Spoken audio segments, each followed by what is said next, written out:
Imaginez un instant si la prochaine grande révolution scientifique ne venait pas d'un labo ultramoderne de la Silicon Valley, mais d'un chercheur indépendant au Cameroun. Aujourd'hui, on va plonger dans une idée complètement folle, la milanétique, et un appel qui pourrait bien redéfinir la place de l'Afrique dans la science mondiale.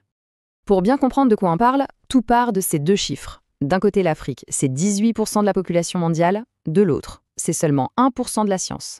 Ce fossé, ce n'est pas qu'une simple statistique, non, c'est le point de départ de toute cette histoire. Du coup, la question, elle est évidente. Mais pourquoi un tel écart? Ce n'est pas juste une question de chiffres. Ce déséquilibre a des conséquences bien réelles, comme une dépendance technologique et un énorme frein à l'innovation sur place. Face à ce qu'on pourrait appeler le silence scientifique de l'Afrique, il y a une voix qui s'élève pour essayer de casser tout ça.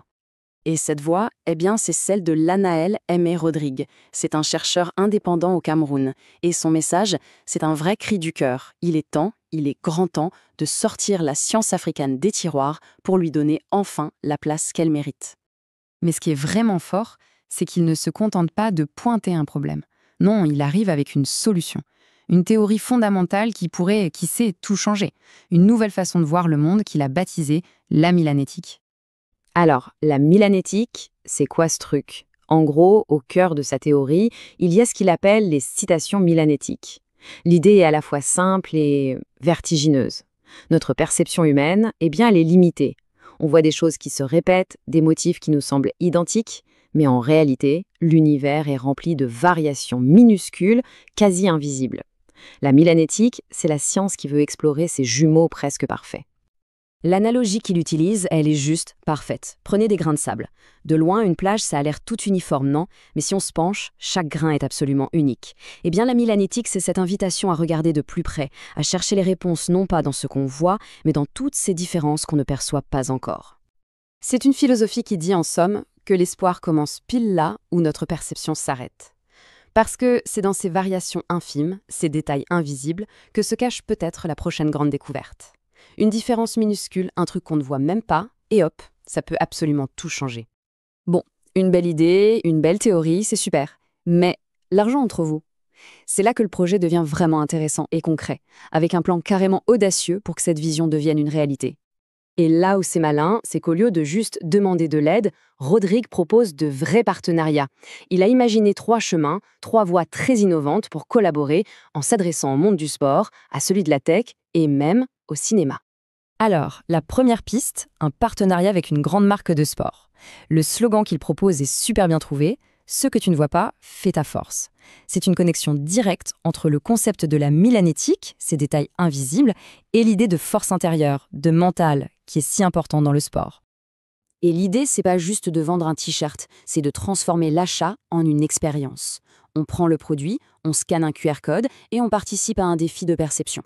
On ne devient pas juste un client, mais comme il dit, un ambassadeur de l'espoir. Ok, maintenant, la deuxième piste. Et là, accrochez-vous bien, parce qu'on s'attaque à un marché gigantesque.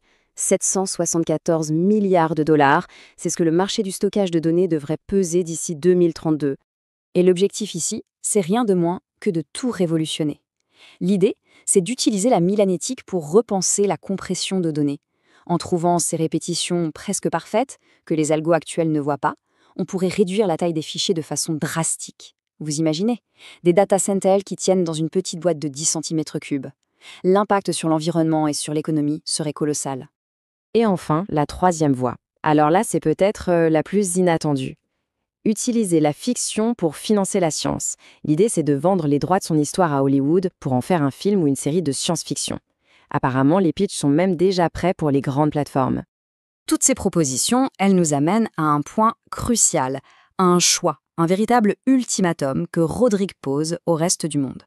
Il met les choses au clair avec une métaphore super forte, celle du champ de bataille. Le choix est simple.